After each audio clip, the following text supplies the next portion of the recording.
Hello and welcome in, finally, and for real this time, We're to pretty sure. the Lighthouse Podcast. There it is right there.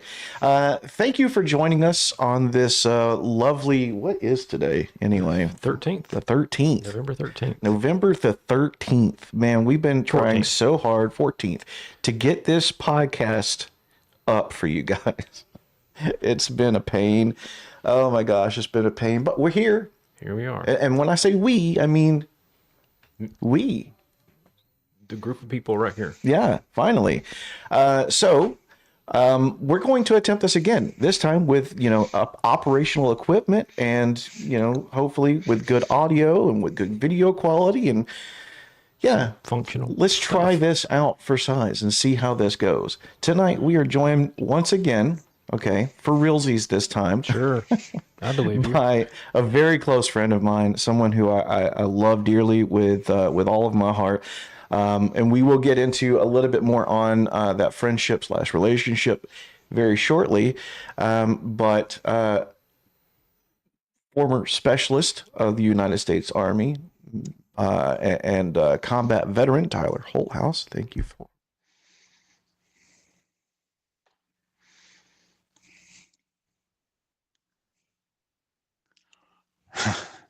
Good. Had some kind of a mess up or technical issue on this show, we would actually be considered monetized. And that would be fantastic.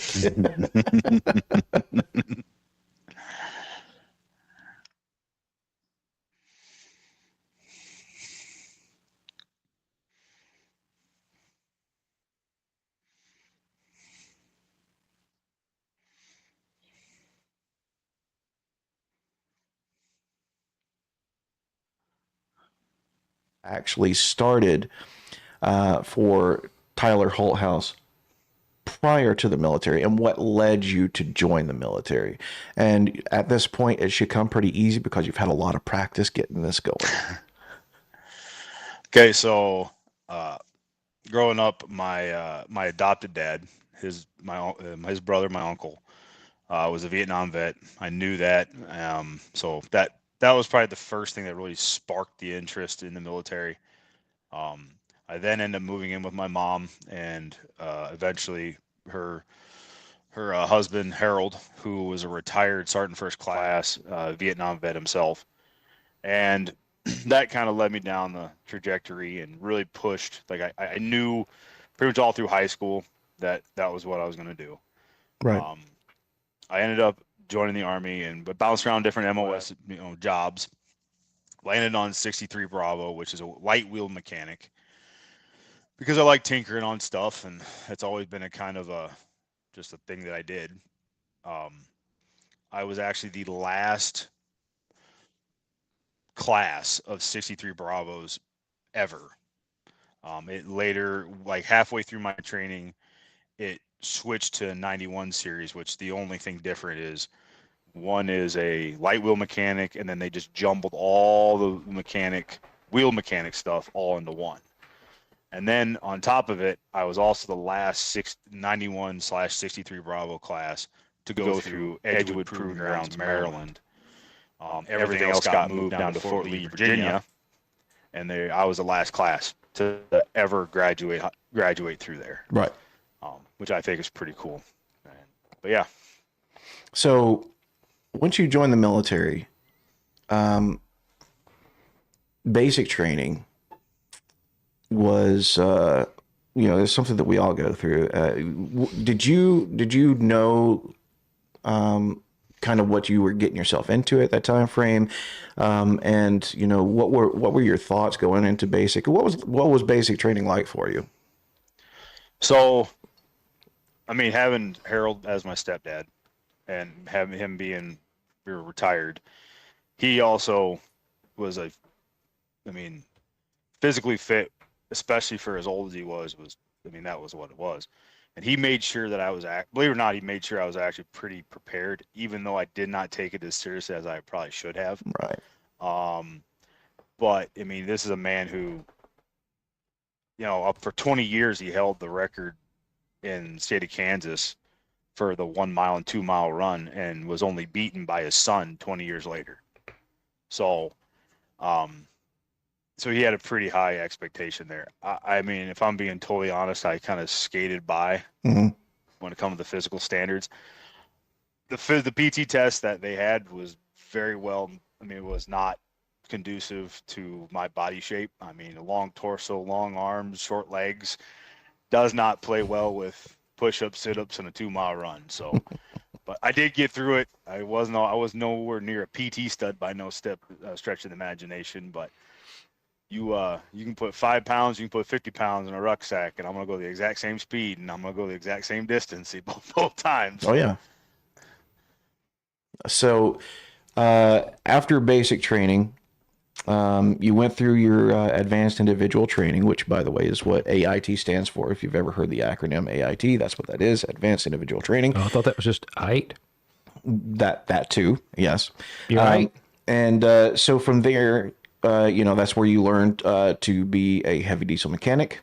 And then from there, you got stationed at your first duty station, which was Alaska. So there's a little thing there. Oh, So originally, for the mechanic side, your orders are for Aberdeen Proving Grounds, Maryland, right. which is the main base.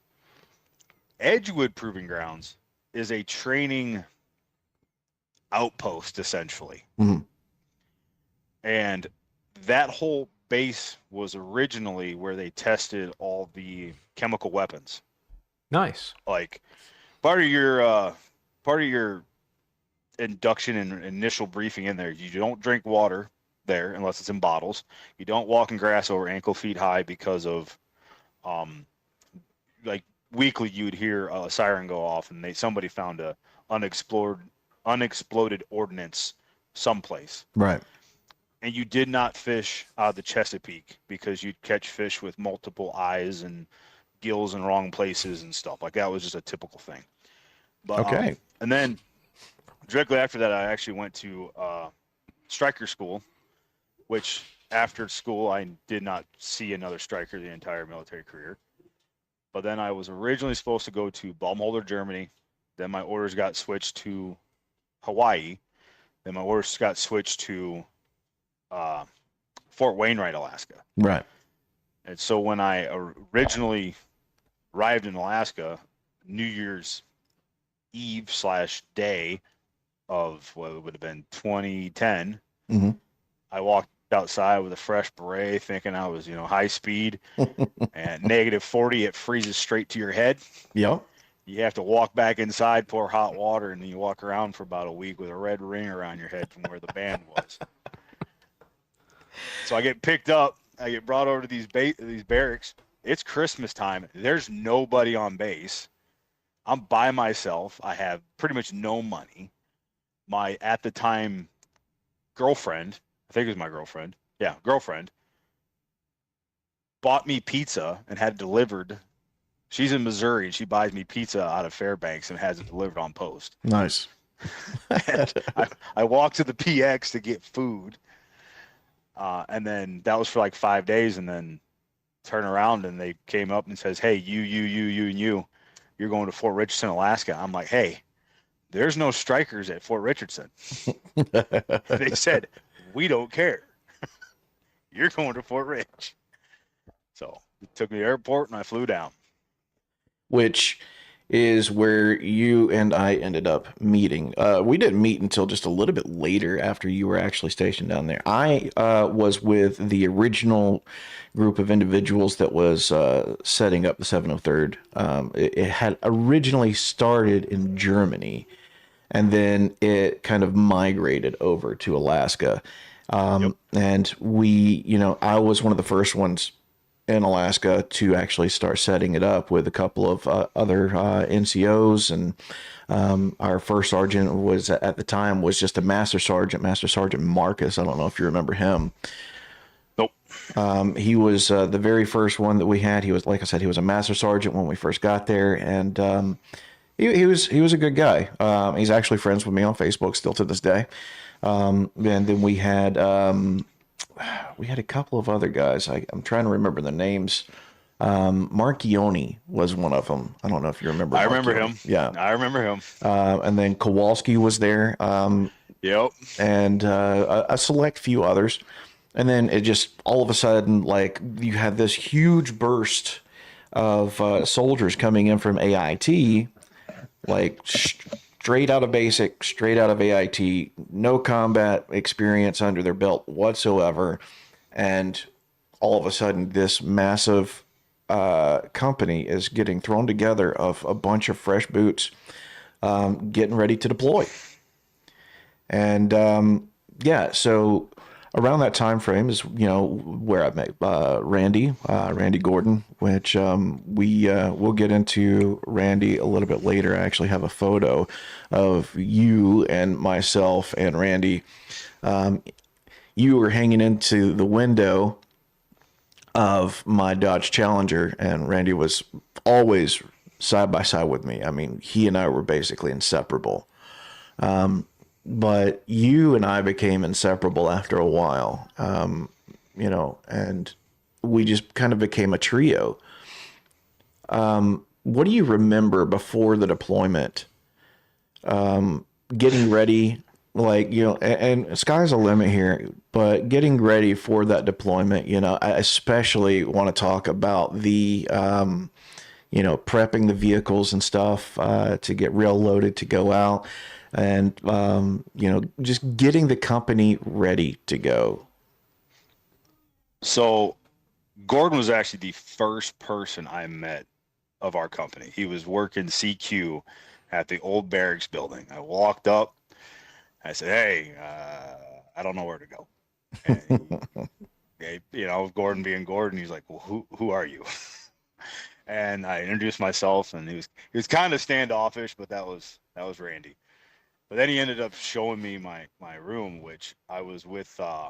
He turned his life around for Lions, Specialist Lions. Mm-hmm. He was my roommate, and he was. If you know who he is today, he's a preacher, and he got his life straight. He's doing amazing work out there for everybody. Something that you would not have expected from But back he was then, the Lions. exact opposite back then. And he is a testament to figuring it out. But back to Gordon. Gordon was just Gordon. He didn't really, this is who he was, and he didn't care if you liked it or didn't, and that was what it was. Mm-hmm. But we kind of we bonded over cars, and we bonded over vehicles, and that's what it was. I mean, there for a while, I had internet, and then he would pay half of it so he could have access. And but the first day, talking about having all these brand new boots right out of AIT, myself included in that. I mean, it was like a hodgepodge of just pulling people from everywhere to throw together a company that got brought over from Germany. And now, oh, by the way, in 6 months, you're deploying. Yep. Figure it out. Yep. And then we had everybody's, it seemed like we had everybody's hand-me-downs when it come to weapons, when it come to everything. Didn't matter what, trucks. But, I mean, some acquirement may have been happening to make trucks run from other places. I mean, we didn't even have our own maintenance bay for the longest time. We used 98th maintenances, Yeah. And then the bay that we ended up getting wasn't a maintenance bay. Mm-mm. It was a warehouse. It was a warehouse. And they just, I mean, it was a storage warehouse that we were changing, PLS, paddleized loading system. Yeah. 10 wheeled trucks, big giant motors out of that. You literally had 3 inches before you hit a support beam on the roof to pull out. So yeah, I mean, it was to say it was a hodgepodge of not matching pieces. That definitely fit. We had didn't we have 2 or 3 motor pools also, because we couldn't fit all of our equipment into just one?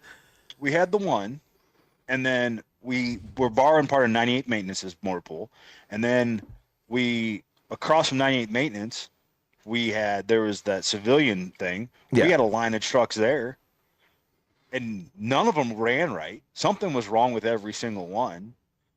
And then we got in trouble because we would try, like, okay, here's the deal. This turn signal doesn't work on this one, but it works on that one. But Right. that one has a down engine. So we would have like 10 trucks that we would just Steal be parts off of. skeletons. Yeah, like I think eventually they just ended up just saying, just screw it. Hmm. These are not good. We're gonna write these off Hmm. and send them to the military junkyard.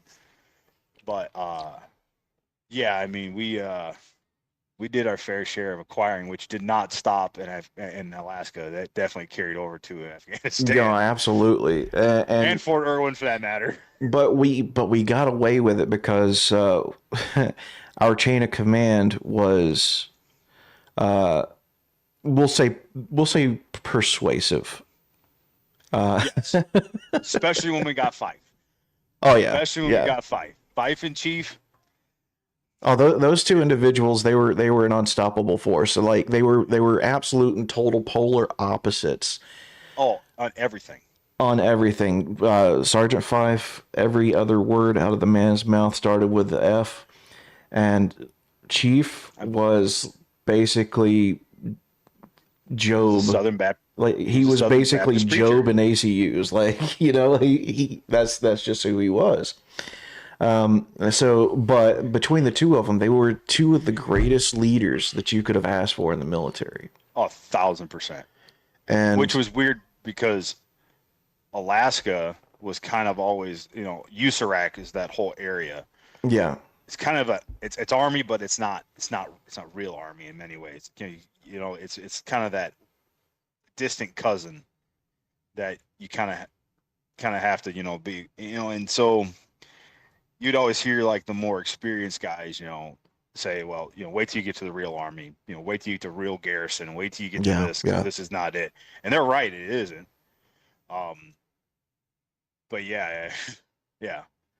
For a set of people that are polar opposites for many things, you could not have asked for better people No, to be leaders. no. Another And then one, Sergeant Phil. yeah, I was Sergeant fixing to say another great one. It was Sergeant Phil.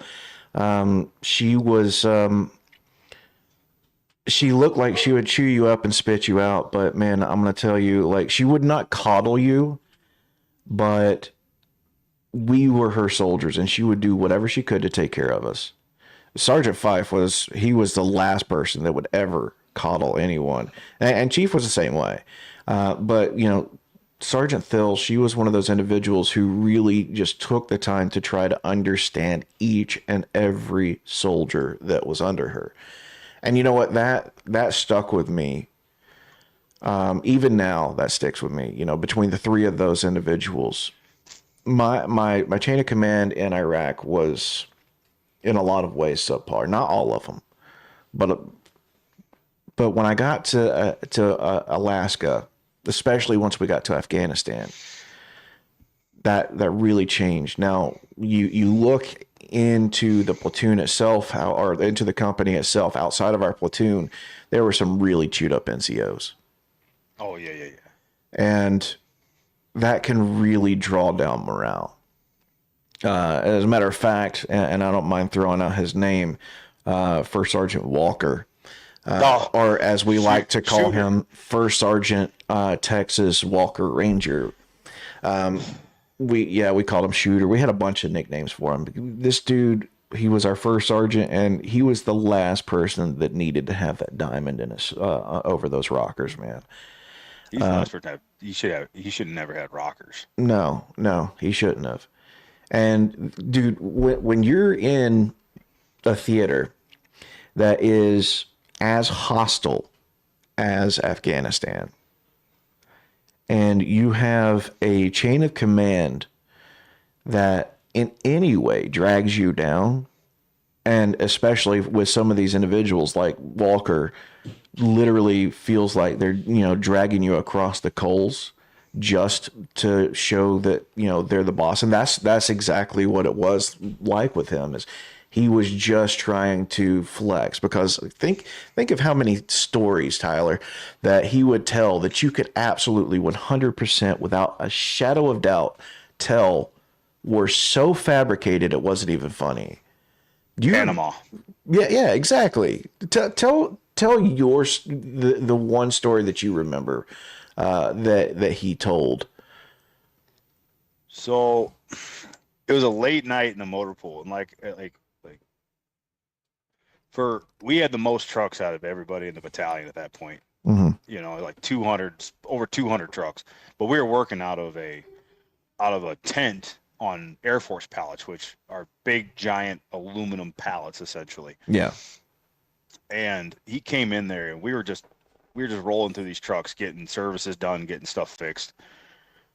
And he came over and he was telling us about how he was he was in the invasion of Panama and how he was the first person to cross the bridge and all this stuff. And the guy was a generator mechanic. Yeah.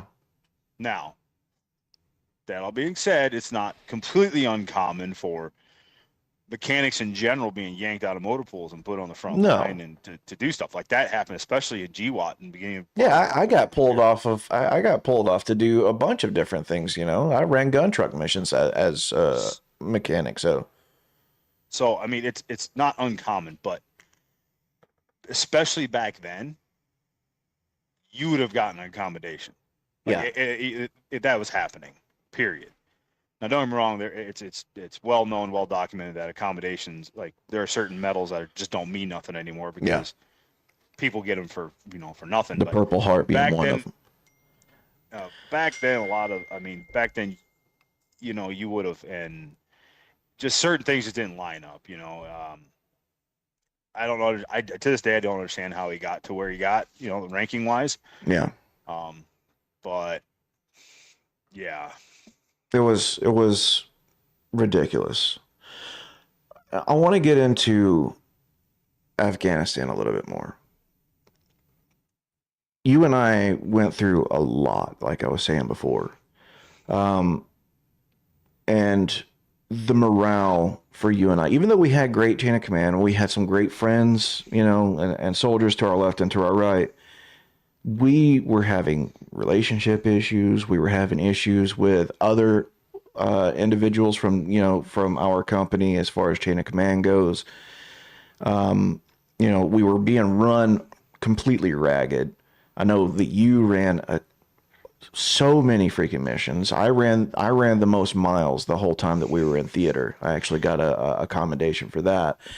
But what was life like for you, from your perspective, on the missions that you ran and like just your overall morale? Like, give us a little bit of insight on what that was like for you. So I knew, having talked, so I did have the forethought to actually talk to people who have been deployed before. And so I spent the $100 for that terrible internet that we had over there, and I, at the time, I was engaged while I was deployed, and it was every time I could, I was FaceTiming I think it was Skype back then, when I was Skyping my future wife, now ex-wife and that really propelled and really kind of kept my morale where it needed to be. But I mean, even then, there was issues at home that you can't control, and people are trying to get your stuff. But when it comes to missions and stuff, from my understanding, you are the only one who beat me on miles. You are the only one who beat me on amount of time outside of the wire. Yeah. And I couldn't. The amount of turn and burns, and literally, we come home and right when back I say out home, again. I mean Bagram. Yeah. You'd be home for less than 24 hours before you're prepping your truck to go out. Mm-hmm. And even there are times where, and there's one in particular that I'm not gonna say haunts me, but when I say I remember almost by the minute, by the minute. It was, a little spot. It was literally the mission after, or mission right before both Dawson and Petrie got killed. Right. I was talking to Dawson. I had Tyler Reichline, who was in that truck also, and we were all both BS and saying, screw the award, screw everything. Let's just go home. Reichline was about to go home and marry his woman at the time, and Dawson, same thing. He was talking about marriage, and I literally woke up the next morning getting ready to go from Fob Lightning, Gardez, back to Bagram, because we're kind of all on a rotation. And instead, I got bumped to go back to Salerno, which was to the KG Pass. The KG Pass was just sketchy. It was mountain on one side, dirt road, and then it was a cliff face, and you were grinding car. I mean, your truck against vehicles going next to you. Yeah. And God forbid if one of those would have been a vehicle-borne IED, because you were gonna die. I Yeah. mean, it wasn't if, like, you were. It wasn't. There was no. You were right next to him, and if he clacked that off, you're done. Yeah, and while we were over there, it was like literally no holds barred with these guys. Like the local nationals there were way different. I think I've told you this before that, in Iraq, it seemed like they actually kind of wanted us there. But once you got to Afghanistan, like it was the complete polar opposite where like you could tell could not stand us and did not want us there. Most of them, not all Most of of them, but most of them. And they did not give us personal space when we were on the roads. They're supposed to give us a wide berth whenever we're coming down the road, but they just did not care. They did not care. And it didn't help the fact that the way we were supposed to deal with them changed too. Like, Yeah, drastically. I mean, we went from, hey, if he has a firearm, it was you punch his ticket, to he could quite literally shoot at you, drop the weapon, and then flip you off, and you and Can't do anything by about the it. rules of engagement, you can't do nothing to that guy. Versus, I mean, you could go up and detain him, but I mean, who's going to do that? He's going to run. Yeah. Right? I mean, he could take the gun and run away from you, but as long as he's not actively trying to harm you, Yeah, by rules of engagement, you couldn't do nothing to him. that was actually in our rules of engagement. If they had been shooting at you Yeah. and had shot one of us, but then dropped the weapon, you could no longer engage them. Yeah. Okay. That's politics. Yeah, that was 100% political. But by the time I went to Iraq, my first deployment, it was no holds barred, warning shots, no problem. No, by the time we were there, you couldn't even shoot a pin flare at them. That's so stupid. Anyway, go ahead, brother. And there was, talking about stuff like that, there was one particular instant where we were going to Sharana, which was that was where the trip that Dawson Petrie got killed. Not the one I was on, but prior to the route. The route was at, we called it, Devil's Playhouse, Devil's Kitchen, you name it. There was spots on certain villages that the drones couldn't pick up. So that was essentially, you almost knew that's where guys were clacking off, setting off, IEDs. And we had, Blue Force trackers, which killed, cell reception. So they couldn't use that. Right. We had certain things implemented that would deter it, but nothing deters a direct wire IED. No. And that's what was happening. And in the one particular instance, we knew there was an IED up ahead. We were waiting for EOD to show up and clear it. And we were out doing foot patrol. And it was me, Sergeant Joe Oliver, little short dude, but Texan, big mouth, good dude.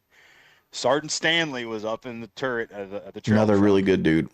Amazing man. I mean, love the guy to death. And we see a Afghan army convoy coming in. So we're going to walk up and say, hey, by the way, dude, don't go no further. There's an IED. Yeah. Well, we had started selling some of our older firearms to these guys. And as we're walking up, and it was well known that Afghan Army, ANA, and Afghan Police, AMP, had been infiltrated by the Taliban. I mean, it was well known. So you always had an iffy relationship. So we're walking up, and I'm staring down the barrel of a 240 Bravo machine gun. Yeah. And we're yelling at him to put it down. We're yelling at him in Pashto and Dari to put it down. And he doesn't put it down. Well, I'm a 249 saw gunner, just like Murdock is. And I raise up, and I have every intention of plugging this guy. And I'm figured trigger. I am ready to go. I am sweating bullets. And out of nowhere, their commander must have came up and snatched that dude out of the back of that truck, pulled him down, slammed him on the ground, and put his boot in the back of his head and put his face in the dirt, which is highly disrespectful. Oh, yeah. In there. Well, it's highly disrespectful anywhere, but especially over there. But that was one time where, I mean, it could have went south really bad. And me and Joe were dead. Like, it was, I mean, there's 40 of them, and it's just me and him with a 249 and a M16. And we came back, and I remember Sergeant Stanley told us, hey, I had him dead to rights in the 50. it wouldn't have mattered. Hmm. But I mean, but yeah, you and I, we had a lot of fun while we were over there. We did a little skits on Hmm. the in the room, and you, me, and Sergeant Wells, and oh, what's his name? The Haley. cook, Haley. Haley. That's another character Oh my gosh. altogether. The character's a word. Oh yeah. That's a word for him. You said this was PG, okay? So Yeah. Yeah. So, for what, where was your mental state? Like you said, you were, you had just went through, you were having a lot of marital issues. You were being run ragged, and mentally, where were you at this time frame? And I did you have any kind of help with that? I I mean the amount of time we kind of fooled around definitely was a huge help. But more than anything, um, I think I kind of just accepted that there's a good chance that I was gonna die over there, if I'm being honest. Yeah. Um, you know, uh, that's not a good mindset to have, but that is it. Um, I I didn't say anything to a lot of people about it. The playing around and joking around kind of helped out a lot. Having just having good people around you is invaluable at that time. Yeah. Um, we had a few NCOs, even within our platoon that definitely didn't make life easy for us. Hmm. But I mean, that's neither here nor there. Do you do you look back at that time? Because I remember you had told me before that before you joined the military, you had a little bit of a short fuse, but it was nowhere near as bad as once we actually Oh, deployed. And yeah. then now it's the difference between night and day with how short tempered you were in Afghanistan compared to now, where now, like, for the most part, it's still kind of like a poke. You poke the bear so many times, and you'll eventually get the claws. But back then, you just poke the bear one good time, and it was, you were lighting off. Yeah, What was your mindset in that time frame, and what do you think was actually causing that, and what do you think was the deciding factor on your change from then to now? um, my mindset was definitely that I'm getting it for charger real quick. Sorry. No, you go, bro. Um, my mindset was definitely, I wanted to, how do I say it? Just, I don't know. I think a lot of it has to do with just growing up, honestly. I'm moving some stuff. I'm sorry, guys. No, you're fine, man. But, You're fine. um, but, I think I had a lot of growing up to do. And I think that is the thing that, changed as I think I grew up. I think I Right. had kids, and I think that was the deciding factor. And even so much as, now in comparison to that, I had the nickname the Hulk, and I remember, Chief got into me one day. It was the only time I've ever heard Chief curse, and it was over. I can't remember. It was over something, and it wasn't my fault at the end of it. Oh, it was over Lions, and we were having I was signed for me and Sergeant Shepard were signed for that big tool thing we had, Right. and I remember he um Lions borrowed a funnel or something, and instead of him bringing it back right away, he ended up giving it to somebody, and I ended up jumping Lions. Well, I was a private, Lions was a specialist, and chain, rank and all that stuff. Well, I remember his NCO got into Sergeant Fife, and then his lieutenant got into Chief, Chief chewed me out over it. I was pissed off because I didn't think I did anything wrong. I wasn't like, you know, I didn't say anything wrong. And I remember Sergeant female, Hispanic, Oh, Sergeant Bo. yeah, Sergeant Sergeant Bo, yeah. gave me an aluminum ball bat, and I proceeded to hit it so many times on a engine crate that I snapped the aluminum ball bat in. I think my job, you know, where I currently work, I think that's helped out a lot. Mhm. And I think just realizing that I asked myself the question, you know, can I, if I do something, will it fix the problem? Yes or no? Yeah. You know, and if the answer is no, then there's no reason for me to worry about it, you know, and, you know, there's no reason for me to get all upset. There's no reason for me, you know, do any of that stuff. And I think everybody needs to come to that realization. Right. Doesn't matter if you're military or not. I think Yeah, you yeah. just need to ask yourself the question. I want to talk a little bit about Jacene and Max, Dawson, Petrie. I do want to talk about them. Before I do, because it's kind of it's a really touchy subject, and that's why, you know, I've been kind of, you know, not looking forward to this conversation, but also am looking forward to this conversation because it's something that needs to be discussed. And, you know, I know it's rough for both you and I. It's rough for pretty much all of us. But before we get into that, I want to ask you, when you were downrange, what were some things that you would do to kind of help bring your spirits up, or, you know, even, you know, bring other people's spirits up around you? And, you know, like, did you have anything that you kind of like looked forward to when you were out there, or, you know, any of that? So you had started a thing called FITS, Fun Yeah. in the Snow, Yeah. back in Alaska. And I, at the time, was pretty heavy in the off-road stuff. Mm-hmm. And we had started talking about Fun in the Mud film. Yeah. You know, obviously, So everybody's stupid, like, but it was fun. You know, I had, you know, I had talked about, you know, the stuff I was going to do when I came home, you know, working on vehicles. Obviously, I was engaged, so that was a thing. Yeah.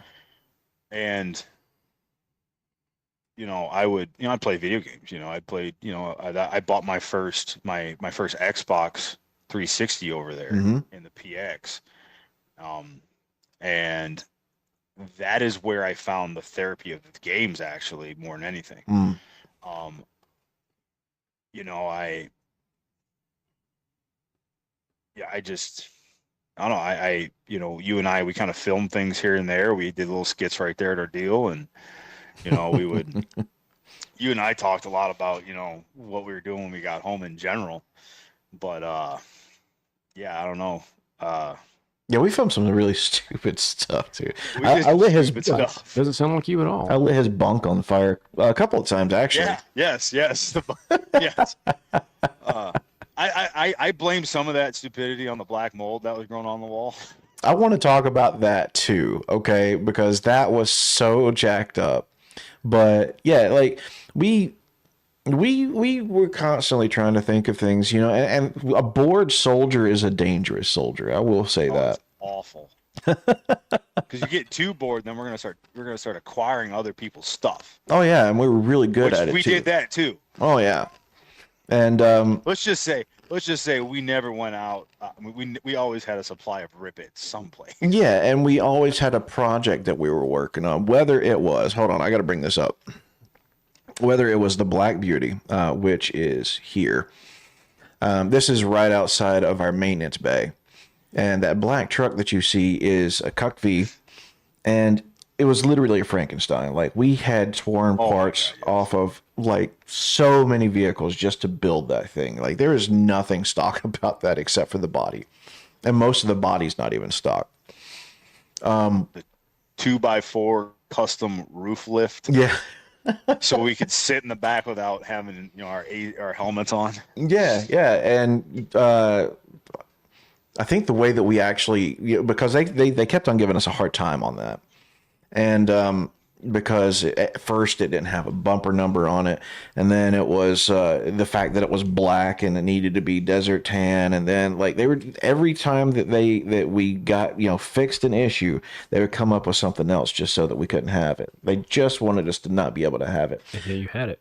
We still We had ended it. up we ended up getting stopped by the the Air Force MPs. police Yeah. MPs, and they ended up saying we couldn't have it because we didn't have a bumper number. I said, okay, so we parked it. Problem was you had to hold your tongue just right and hit all the right buttons and switches to turn the damn thing on. Yeah. And if you didn't know the order, it was never going to turn on for you. And it was the same way with all of our vehicles, though. Yeah. We were there for like 2 days, and it just sat there. And finally, one day, we just walked up, flipped all the switches, fired it up, and drove it back.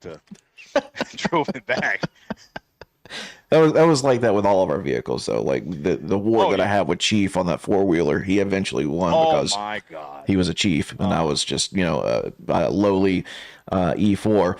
But no, the way that we ended up, because we got to a point where it was just like they weren't going to let us put any more parts on the Cuck V, and so we're Chief and Sergeant Fife were like, all right, you know what? Let's just go ahead and literally run it into the mud. So that's what we did, and there's back on the backside of Bagram Airfield, or BAF, the one that Biden gave to the Afghanis. There, like back near the prison area, there was these massive dunes, like this huge field of just massive dunes, and Fife was driving, if I'm not mistaken.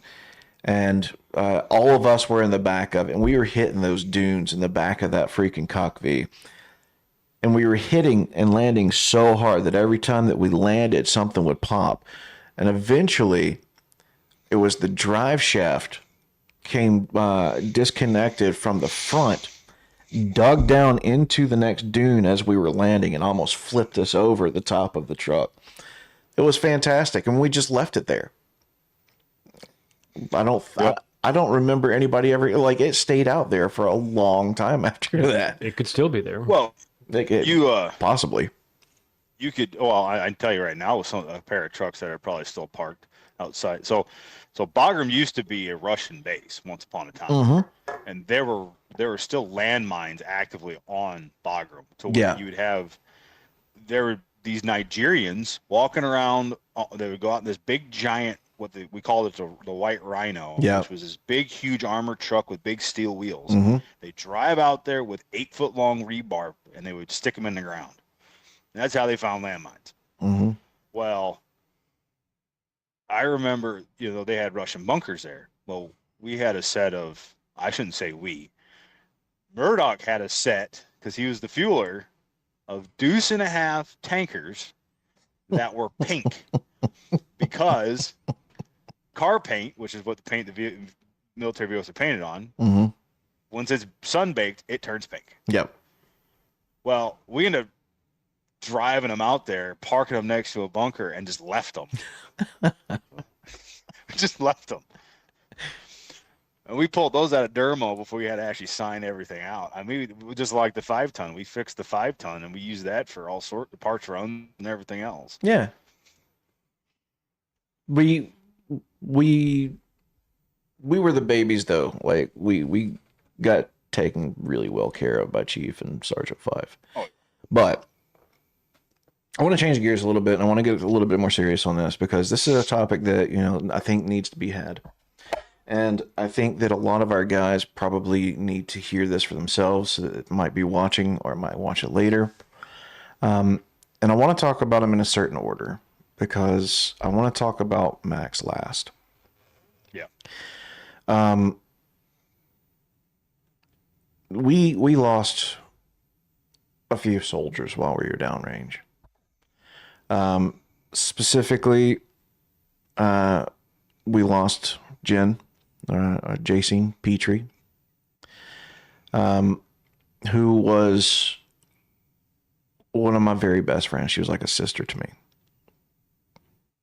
And I found out from Max, that's actually me driving, well, her in my car. I found out by Max, who we will talk about here very shortly, that she had passed away. And I learned about it before anyone else. Her and so I went through a really, really nasty divorce. And in that time frame, she took my daughter, moved down to Georgia. She got with who was my best friend at that time, you know, before I moved to Alaska, before I got restationed to Alaska, she got with him. And, you know, I don't have anything bad to say about either one of them. But, you know, it hurt a lot, you know, and I ended up, because I couldn't stand the idea of sleeping in the barracks because that meant being by myself, sleeping by myself, you know? Yeah. And in that time frame, I was like, you know, I got the Challenger, and I just ended up sleeping in the parking lot of the barracks in my Challenger. And I literally lived, like, I would go inside my barracks room to get like food or whatever, you know, but then you know, when it came time to sleep or whatever, I would sleep out there. And I remember one morning, Jen comes walking up. I was asleep, and I hear this knock on the window of my car. And I had not met Jen at this point in time. And she came and she knocked on my window, and she said, you know, I've noticed you sleeping in your car for probably about 2 months now. She said, you need to go inside. I said, I can't. I can't sleep by myself like that. And she's like, look, and she knew that what she was about to offer me was completely and totally against the rules. And she could have gotten a lot of trouble for this. And she had herself, you know, she was engaged, and she had a wonderful family, you know, and it could have caused her a lot of issues. But she said, look, why don't you come in and you can sleep in my floor just to get you out from outside? Because it was in the middle of winter in Alaska, you know, and she had just gotten tired of seeing me out there. So, you know, I was like, okay, fine. So I went in, you know, and I slept in her floor for probably about 2 weeks. And in that 2 weeks, nothing ever like really took place or anything like that, you know, but we talked a lot. And I think that's what I really needed the most at that time, was just somebody to talk to. Somebody that, you know, was completely on the outside, somebody that was completely non-judgmental. And this is really before I really discovered mental health and talking to a shrink or anything like that, you know. So it was exactly what I needed. And her and I became like this. I mean, we started going everywhere with one another. And then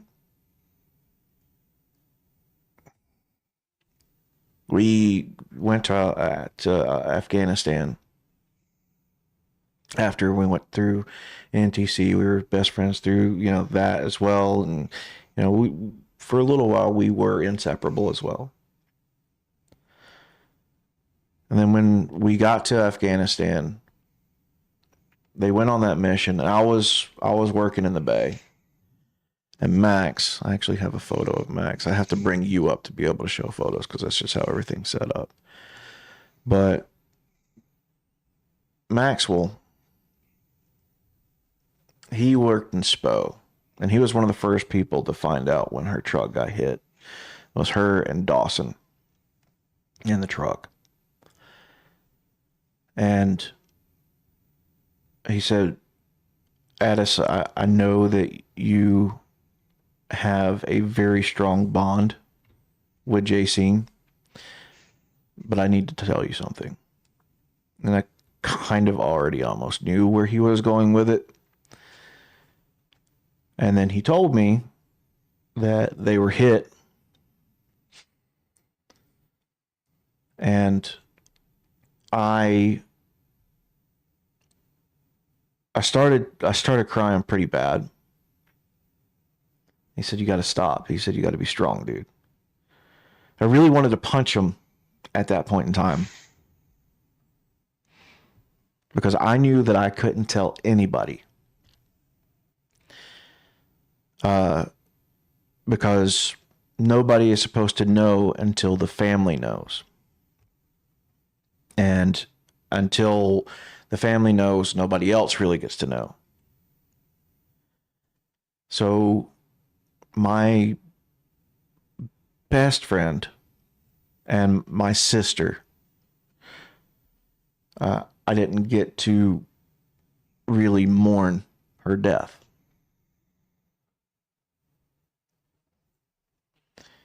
And that's probably one of the hardest things that I've ever went through.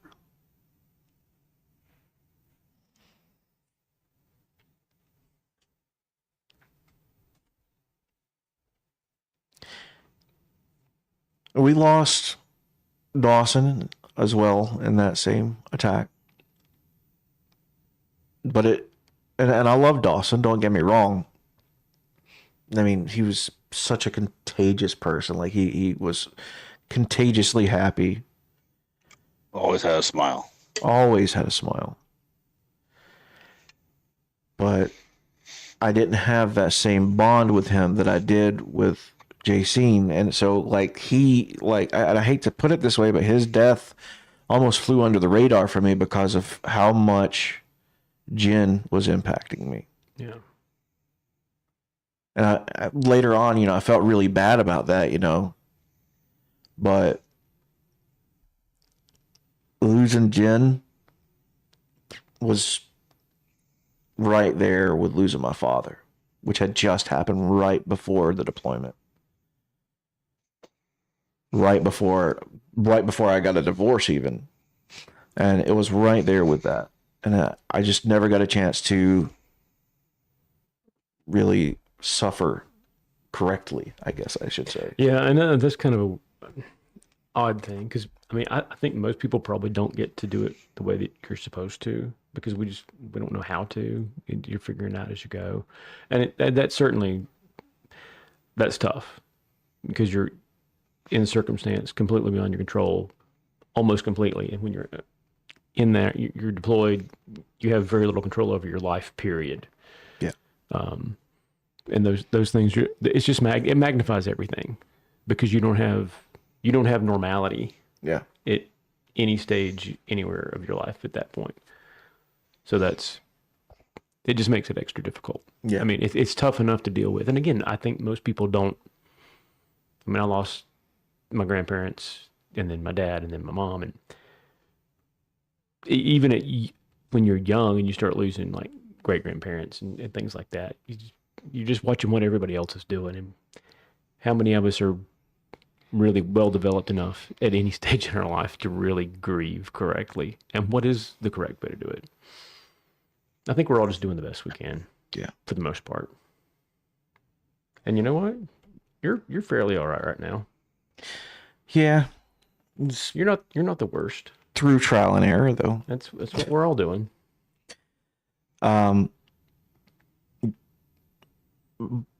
It was one of the hardest losses, but I know that I'm not the only one that lost in that. You had Haley, who is Jen's other, I think even closer than Jen and I was Haley and JC, and she took it so hard. And yeah, she went down a dark hole. Really, really, really dark. And that's her on the right there. And that's Max to my left there over my shoulder. I think it weighed on him too, honestly. And we'll get to him soon, but in that same time frame, is when we also lost Dawson. He was also on the truck with Jen. And he's the one that, always smiling, literally always smiling, always bringing a smile to somebody's face, and almost as contagious, if not, the same as like Amy, Sinclair. She was later on hit with an RPG, and we lost her. And, it was the same thing with her. She was just one of those individuals that like always had a smile on her face. And it didn't matter who you are, she would talk to you and she loved you, And the reason that I'm going down this dark rabbit hole here is because I feel like it's really important, because sometimes we don't get to mourn these individuals. Yeah. And sometimes we hold on to those things. And if we do hold on to those things, it's like we keep on saying in this podcast, is eventually it's got nowhere to go but out. And when it does, having all of that compiled on your shoulders and inside of you, it's going to come out with force. And for some of us, we have different outlets that are less than appropriate. And I think that's what happened with Randy, where, he had a problem. And I love that man so much. And unfortunately, he passed away from liver failure. And then someone else that really meant the world to me was Max. And he ended up taking his own life. And then nobody knew. Nobody knew. I had just talked to him the week prior. We were always talking.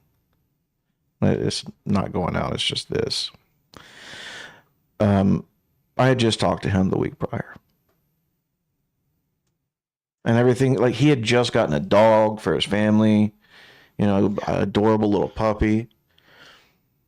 He had this a beautiful little girl and, his wife. And like, it just blows my mind, that like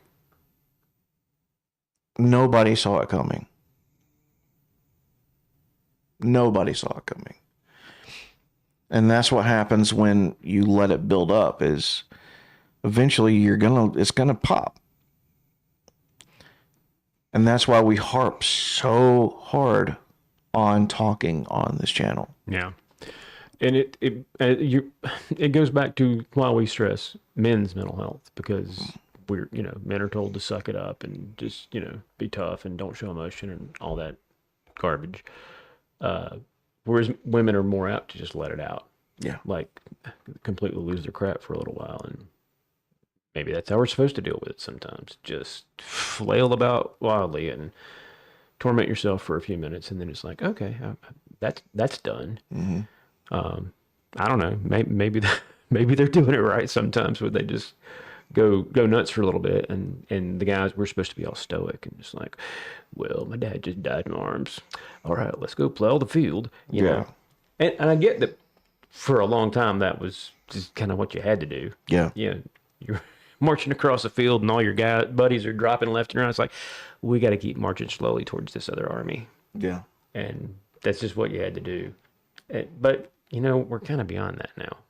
We are, but even when I'm not saying we should be candy butts, but But see, here's the thing: is like when we were still there, that Walker, First Sergeant Walker, Texas Ranger that we were talking about. Like, I understand we still have a mission that we have to do. Yeah, you got to get stuff done. But the way that Walker approached it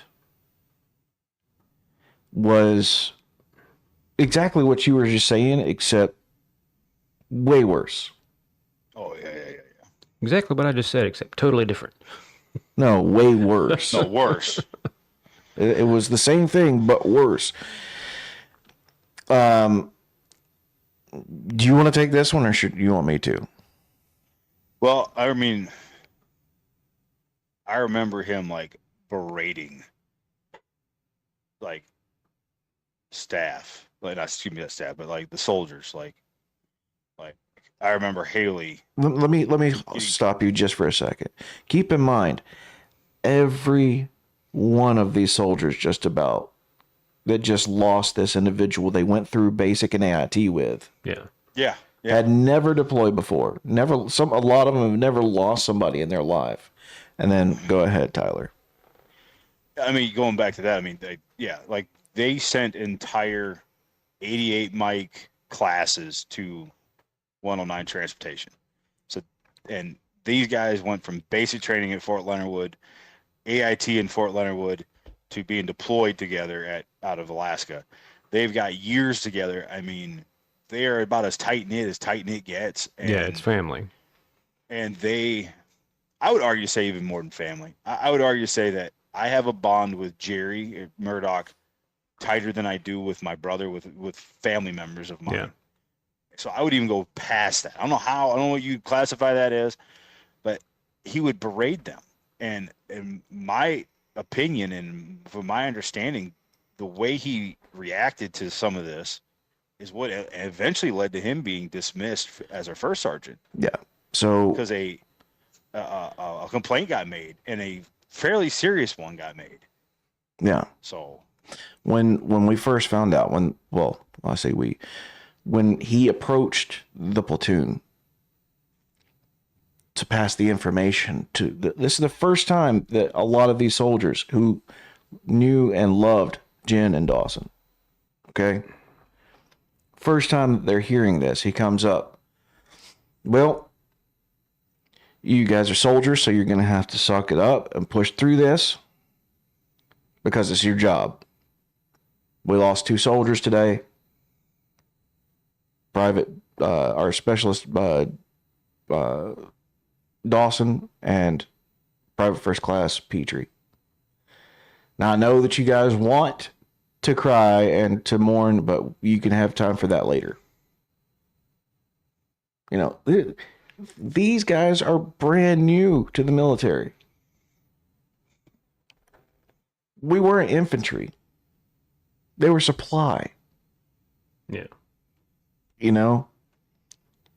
And there's a right way and a wrong way to do things. And the way that he did that was just completely wrong. yeah, That's not how you treat soldiers, man. That's not how you do it. That's not how you that's definitely not how you break it to these guys, you know, like you have to have at least a little bit of emotion behind it. And he just acted like it was just another day, which, you know, for a soldier, yeah, it is kind of just another day, but at the same time, every one of those individuals just lost a brother and a sister. Yeah. You know? And then they expect us to go home and just be perfectly fine after that. I've got some, going back to what I was talking about, getting that turn and burn. I was supposed to be on that trip with Dawson and Petrie, that mission. Yeah. And I wasn't there. I can tell you, I can say that 100%. I was not there when that happened. I was there. I literally offloaded their stuff off the back of the wrecker. I remember loading it up in the back of Black Beauty, along with one of our other Humvees that we had there. I remember talking to Dawson at Lightning about this, and I remember how angry I was about not being there. And I remember having dreams after the fact of like I said, I wasn't there. I have no 100% memory of what transpired, but I have nightmares of what I think transpired. Yeah. Recurring nightmares to this day. And it's been over 10 years now. Yeah. I have a huge aggravation and disdain because going back to what we were talking about, that Matt V was never supposed to be doing what we were doing with it. No. The engineers said that. The people who are building it said that. And me and Chief stood in front of the battalion commander and said, hey, these are not meant for this. One of the things I was lucky enough to do was watch this truck get tested at Edgewood. So what you're talking about though right now is a sidebar we had prior to the podcast. So what he's talking about is they were in a scout vehicle. Okay. Now we had Max Pros, which are these really big, very heavily fortified trucks. And then we had the Mat Vs, which is, think of like a Hummer on steroids. Okay. It's a decent sized truck, but it's not as up armored and prepared for what they were using the truck for. And they should have known better. But anyway, go ahead, Tyler. I'm sorry. Yeah, I mean, you know, and when you have the chief who is the subject matter expert in that field, and you have myself, who at the time was just a lonely little private, but I was a private who went through the mechanics class that Oshkosh put on there. I was a private that watched and these trucks get tested, and we're both coming to senior leadership saying, listen, we shouldn't be using these. We can have them, sure, but just put the bigger trucks out there first. Right. And directly after this happened, that's exactly what we ended up doing. And then at the very end of the deployment, they ended up making them bigger and thicker armor and all this other Right. stuff to but it was a little too late. So I'll say this openly. In my opinion, the Taliban did not kill Dawson and Petrie.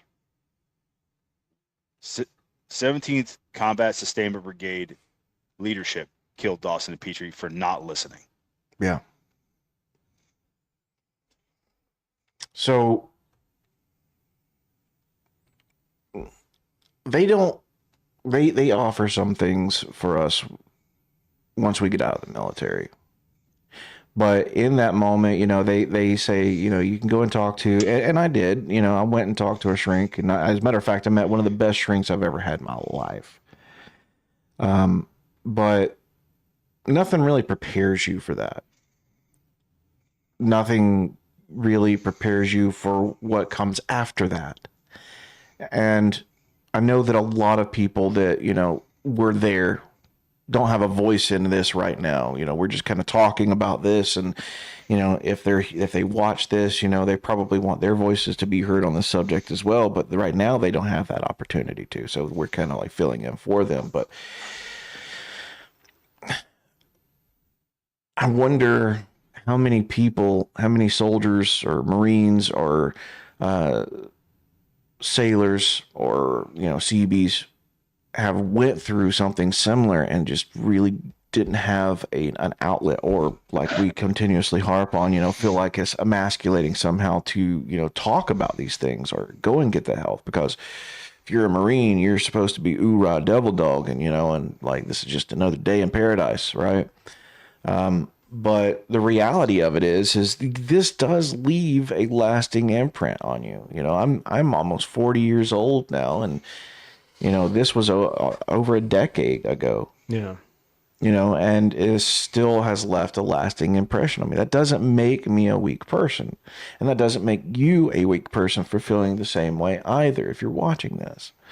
Well, if it was a physical thing, if you broke your leg, they're going to be like, okay, we got to pull you out of here and make sure your leg's right. You can't march with a broken leg. Right.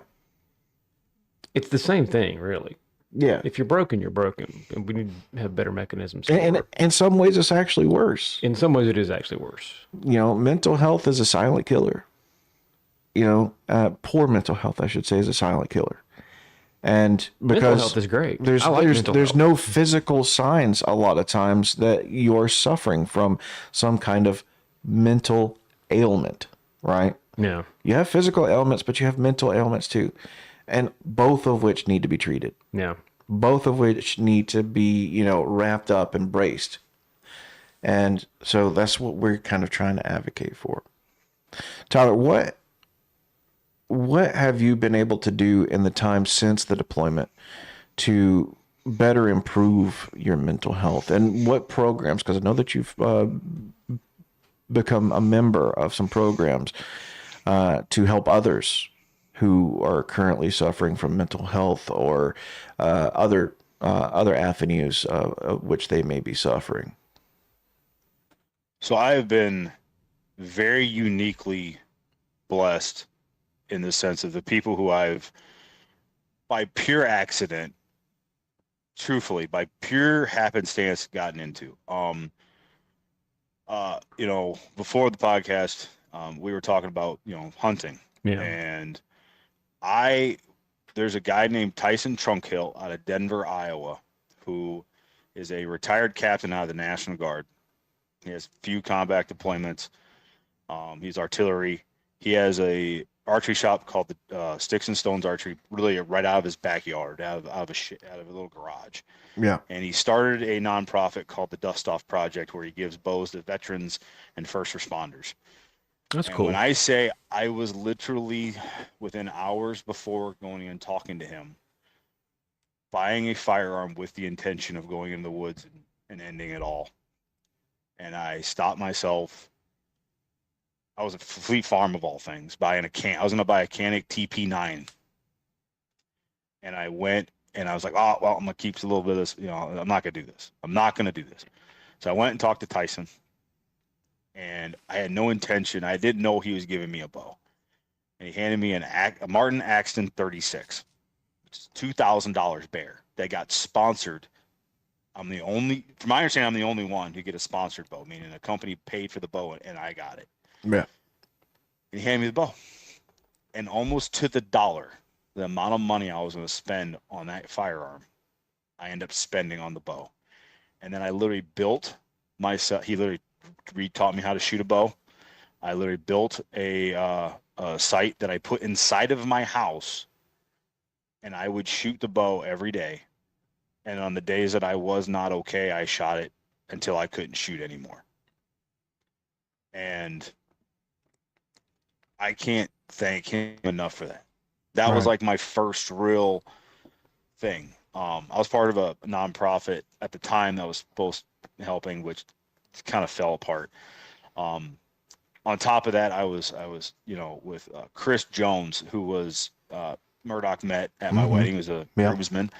Chris does a thing called a coffee and camaraderie. He was a Marine. He was also he's 100% disabled, but through John Deere he got in an accident. Yeah. But Chris helps guys get there. Like he does this thing where you just show up Sunday, and then there's a bunch of guys there that you drink coffee, have some breakfast food, and BS with them, and it's open that dialogue with guys who know what you're going through, and Yeah. kind of going back to what you're talking about. I'm a firm believer that guys who don't talk about the things they go through end up being the guys who ended up, Yeah. doing what Maxwell did, doing what our buddy Randy did. Yeah. And I tell my stories to pretty much anybody willing to hear, and I don't care if you believe me or not. It's not for you. It's for me. I have to say this because, like you're saying, it pop a cork. Well, me popping a cork is me talking about what I need to talk about. Yeah. Yeah. And then just recently, I got into Combat Veteran Motorcycle Association. I bought a 2018 Street Glide. My wife was up my butt about it. A friend of mine found it and then I found it. And the dealership I was buying it after, I knew I wanted to join because a good friend of mine, he's the executive officer of 39-3 Right. down in Iowa. He's been pushing me to get joined, and then I started talking to a guy. His name is that guy. He's the parts guy at Harley up in Onalaska, Wisconsin. And I bought this bike, and I ride until I'm not sad anymore. That's it. Yeah. And the thing about them is we don't recruit, but they give so much back to the community. Yeah.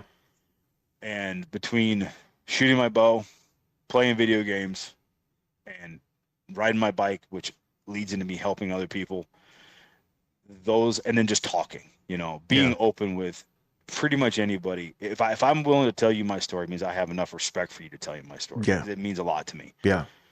And I was the guy at one point, and Murdock was there, like literally on the phone every single day, no ifs, ands, or buts, on Lake Pontchartrain. This is before I got the bow. This is while I was still driving truck, going through a dirty divorce. Lake Pontchartrain, I outright attempted, and luckily for me, and luckily Smith & Wesson did a bad job that that manufacturing day because I had light primer strike on a 38 special, and I chucked it out of the window in the lake. Drove, spent a week down in New Orleans just getting myself right. Got in the truck, and I ended up switching companies a couple weeks later just so I could see my kids. But Yeah, I remember you telling me about that and me cussing you out for it too. and then Sergeant Fife. It was like the first time I had talked to Sergeant Fife since he got out. He retired, Yeah. and he cussed me out, and he says, "How dare you attempt to add to the enemy's body count?" And he said something that has always resonated with me, that suicide is an emotional IED. It ends it for you, but it puts it and it expands it on everybody around. Yep. And I've been lucky that certain people have come into my life when they have. My wife being one of them, my son being another one. Mhm. And having those connections with people that keep you grounded, and understanding that you're not here for you anymore. Jerry's not here for him. All our buddies that served with us, they're not there for themselves anymore. Yeah. They breathe for those who can't. And I mean, you're doing you're it's shameful at this point.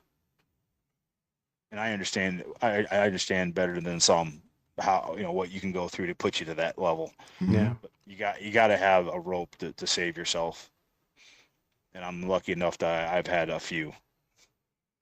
Well, I consider myself fortunate that you all did also, because like, you've been there for me just the same way, and you know you should know. If you don't, then I'll tell you now that, like, I'm more than grateful. I more than I could ever express to you in words, because you've helped me out in that same way, and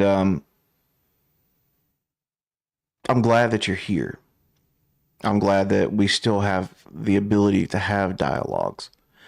And for those of you that are at home, I know that there are people that will still be really happy to have you around for a dialogue. You just have to find the strength to just open your mouth and talk. Tyler, before I hop off with you, because we're about an hour and a quarter into this, what advice would you give to someone who's been through some of the same things that we've been through, to help them clear their daily fog, or to help pull them out of a rut, something that might not be what any of our other guests may have said, or whatever the situation is, because everybody resonates differently with other people. You've had certain experiences in your life that are different than the experiences that I've had in my life, and what I say may be a little bit different. But what advice would you give to somebody in that kind of situation? There is a way, no matter how bad your situation is. I mean, no matter how bad. I mean, this comes from somebody who was homeless and was panhandling for his next meal.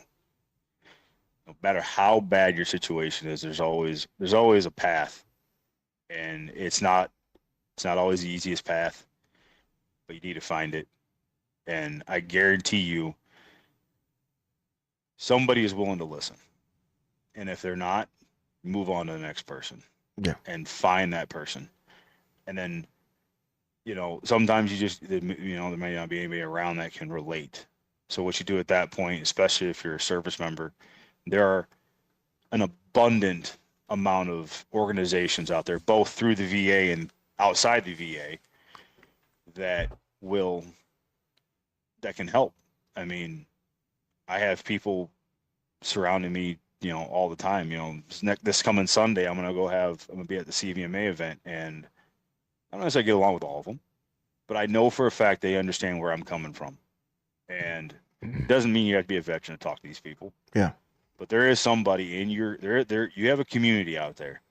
You just got to find it. And once you find it, hold on to it and just talk. Just open your mouth and talk. And I can't stress that enough. Being tough does not require you not to show emotion. And this is coming from a, what, 8.5, 12-foot ginger Billy from the Midwest, corn fed as they come. This is coming from a guy who I work day to day with. My normal day job, I am a restrictive housing correctional sergeant in a maximum security institution. And that is a whole other ball of wax of issues that transpire. And Yeah. I see the trauma, the livelihood trauma these our guys have went through. And they made, I mean, a lot of these guys made some pretty heinous mistakes that put them in the situation they are. But if you peel back that onion far enough, you'd be amazed how much you have in common with these people. But you went left while they went right. Yeah. And so, I mean, yeah, you have a community out there. You just got to find it. And once you do, just hold on to it and then just talk. Just open your mouth and talk. And you'd be amazed getting that weight off your shoulder, whatever it may be. Yeah. Where you'd be at that point. Mm-hmm. I agree completely. Topher, do you have any closing thoughts for us for tonight? Or did we not cover anything? No, we covered everything really well. There's a couple things, and Tyler was talking about a couple of things, especially there at the end. And I'm just, he's talking about going down these dark roads, and men are good at going down those dark roads and making bad decision, and then you make a good decision, and then you make another good decision, and then you start getting this habit of making good decisions. And that brings you back to the light. Yeah. And something about the archery. I've read. I want to dig into that a little more. We might even have to do an episode on that. There's something about archery that's just this.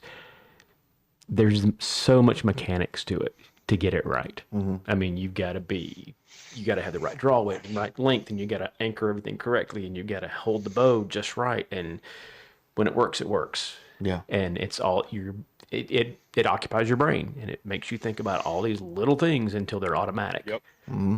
Yep. And there's something about that a number of people that I've read about and watched YouTube videos on are talking about how that's a thing that can really bring peace to you while you're working on getting good at that. Something we ought to dig into, maybe. I'm definitely down for it. What about you, Tyler? Do you have any closing thoughts? Anything that we didn't cover that you would like to discuss real quick, or and just any closing thoughts in general? Just that, this podcast is perfectly named, and I'm not gonna lie to you, I really didn't understand it, the name of it, until like less than 5 minutes ago. You talk about, this is what I'll say. Talking about men going down a dark path. Yeah. Talk about finding your group. You need to find your lighthouse. Mm-hmm. The whole purpose of the lighthouse is to signal, an oncoming ship before it crashes. Yeah. Well, if you can find your lighthouse, you won't crash, and you can course correct and figure it out. Well, I'm definitely glad that you picked up on that, because there was a lot of thought that went into that. And it's like the thing says, escape your fog. We want to be the beacon in the fog, to kind of bring you to safety, and a lot of times the safety is right there within yourself. You just don't realize it. And a lot of times people don't realize it until it's too late. But I want to end on a high note. Tyler, thank you once again for coming on and being a part of this. Probably not an after show tonight. Yeah, I got to take my lovely wife deer hunting very early in the morning. So, Yeah. yeah. So, next time, I think I got 2 perfectly good Gurkhas over there waiting in the humidor. So, Tyler, again, I love you, brother. And it's been awesome to finally actually get you onto the podcast, but for realsies this time. We had a lot of really good dry runs, so I'm really happy that we were finally able to get an actual episode with Tyler Holthaus right here. An actual broadcast. As for you, ladies and gentlemen at home, look, life has so many different twists and turns, and you never really know which way it's going to take you, man. And it's really hard to be prepared for those things. But the best thing that you can do for yourself is to share your thoughts with others. Even if you don't think that it's something that's pertinent at that point for your mental health, always sharing what's on your mind is really, really important. And something else that's really important to share, in my humble opinion, is this podcast. Because there may be somebody that comes onto this podcast, maybe it was Tyler tonight, or maybe it's one of our past guests, or maybe it's someone that we'll have on in the future that may just resonate at the right frequency with somebody who really needs their message. So please share this with your family. Sorry, that was me. Share it with your friends. Share it with your favorite puppeteer. Share it with everyone so that our podcast can get out there into the ether and into the ears of the right individual that needs the message right now. With that being said, Tyler, love you. Thank you again for coming on. I hope you have an amazing night. Topher, believe it or not, I actually love you too. That doesn't sound right. Yeah. Anyway, most importantly, we love you guys, and we hope that you will join us on the next Lighthouse podcast. Same time next week, 6:30 p.m. Eastern Standard Time, right here on the Lighthouse Podcast YouTube channel. And we also will be having our Bible study on Sunday at 7 p.m. right here. So if that sounds like something that would, would be beneficial to you, or that you might be interested in, please join us then also. With that, there's nothing left to say other than we will see you on the next Lighthouse Podcast. Bye, guys.